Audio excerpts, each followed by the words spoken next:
আজকে আপনাদের এমন একটা মন্দিরে নিয়ে যাব যে মন্দিরের উপরের অংশে কোনো ছাদ নেই। মন্দিরটা চারিপাশটা কিন্তু প্রাচীর দেওয়া, কিন্তু ওপরে কিন্তু কোনো ছাদ নেই।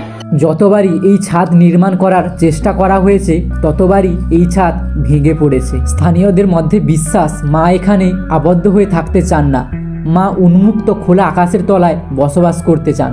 এই মন্দিরে কোনো ব্রাহ্মণ পুজো করেন না, এখানে মা নিজের ভক্তদের হাতেই পূজিত হন।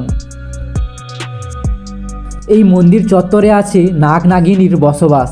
কিছু বিশেষ দিনে এখানে কিন্তু ট্রেন দাঁড়িয়ে যায়। স্থানীয়দের গৃহপালিত পশু হারিয়ে গেলে তাদের বেঁধে রাখার যে দড়ি, সেটি এই মন্দিরে নিয়ে এসে মায়ের কাছে প্রার্থনা করলে মা তাদের সেই পোষ্য নাকি ফিরিয়ে দেন।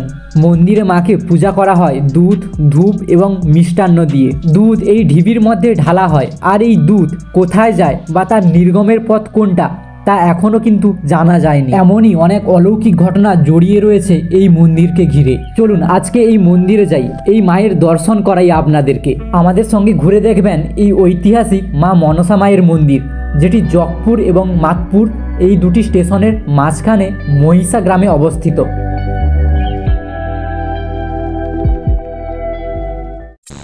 তো নমস্কার বন্ধুরা, নতুন একটা ভিডিওতে আপনাদের সবাইকে স্বাগতম। তো আজকে আমরা যাচ্ছি মাতপুর মা মনসা দেবীর মন্দিরে। তো এই মাতপুর মন্দির খুবই জাগ্রত এখানকার মা মনসা দেবী। মাতপুর মনসা মন্দিরটি জকপুর এবং মাতপুর স্টেশনের ঠিক মাঝখানে অবস্থিত। তো আমরা এখন রয়েছি মাতপুর স্টেশনে। তো এখান থেকে টোটো করে যেতে হবে সেই মাতপুর মা মনসা দেবীর মন্দিরে। তো পুরো ভিডিওটা শেষ পর্যন্ত দেখতে থাকো, আজকে অনেক অজানা তথ্য জানতে পারবে এই মন্দিরের সম্পর্কে। তো গাইস চলো পুরো ভিডিওটা শেষ পর্যন্ত দেখতে থাকো। তো দেখুন, এখন আপনাদেরকে বলে দেই আপনারা মাতপুর কিভাবে আসবেন। তো দেখো, কলকাতার সাইড থেকে যারা মাতপুর আসবে তাদেরকে হাওড়া খড়গপুরগামী লোকাল ট্রেন ধরতে হবে। এই মাতপুর এবং জকপুর স্টেশনে কিন্তু কোনো এক্সপ্রেস ট্রেন দাঁড়ায় না, তাই অবশ্যই কিন্তু আপনাদেরকে লোকাল ট্রেন ধরেই আসতে হবে। আপনারা জকপুর এবং মাতপুর যে কোনো স্টেশন থেকে নেমেই কিন্তু টোটো ধরে এই মাতপুর মনসা মন্দিরে আসতে পারবেন। আমরা যেহেতু মাতপুর স্টেশনে নেমেছিলাম, তাই মাতপুর স্টেশন থেকে একদম বাইরে বেরোলেই কিন্তু তোমরা টোটো স্ট্যান্ড পেয়ে যাবে। আর এই টোটো স্ট্যান্ডে 4 থেকে 5 জন হলেই কিন্তু তোমরা জনপ্রতি 20 টাকা করে দিয়ে একদম মাতপুর মনসা মন্দিরের সামনে পৌঁছে যাবে।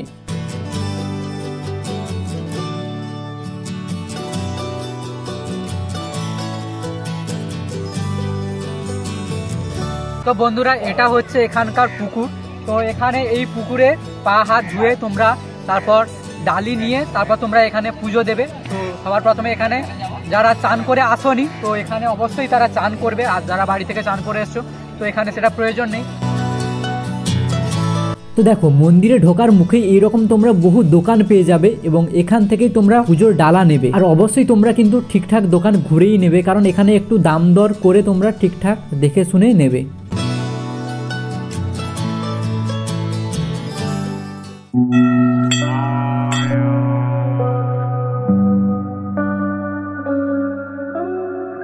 তো আপনারা দেখতে পাচ্ছেন এই মন্দিরটা চারিপাশটা কিন্তু প্রাচীর দেওয়া রয়েছে, কিন্তু মন্দিরের উপরে কোনো ছাদ দেওয়া নেই। তো মাতপুরের মনসা মা নাকি এখানে উন্মুক্ত খোলা ছাদের নিচে থাকতে ভালোবাসেন, তাই এখানে নাকি অনেকবার মন্দিরের উপর ছাদ দেওয়া হয়েছে, কিন্তু এই ছাদ নাকি ভেঙে পড়েছে বহুবার।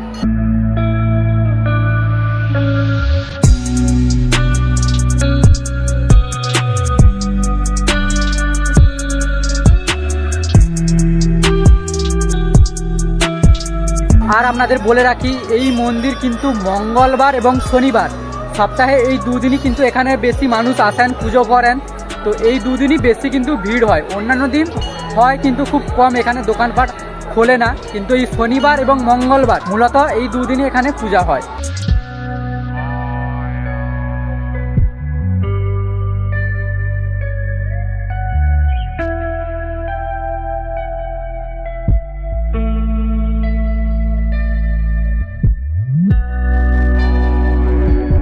তো অনেকে এটা বলে, তো কারো বাড়িতে যদি কোনো গৃহপালিত পশু যদি হারিয়ে যায়, তো তার দড়ি বা অন্য কিছু এখানে নিয়ে এসে পুজো করে নিয়ে গেলে নাকি সেই গৃহপালিত পশু বা পাখি তার বাড়িতে আবার ফিরে আসে।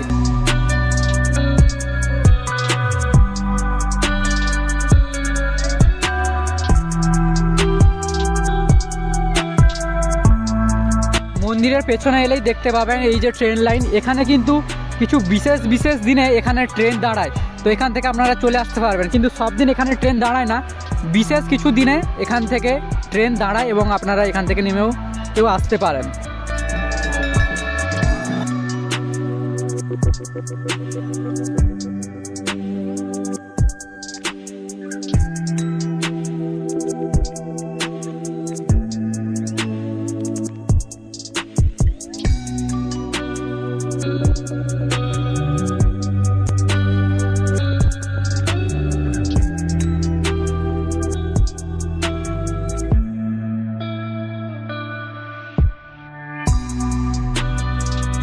তো দেখো, পুজো দেওয়ার পর এরকম বহু দোকান তোমরা পেয়ে যাবে, যেখান থেকে তোমরা সব রকমের নিরামিষ খাবার তোমরা খেতে পারবে।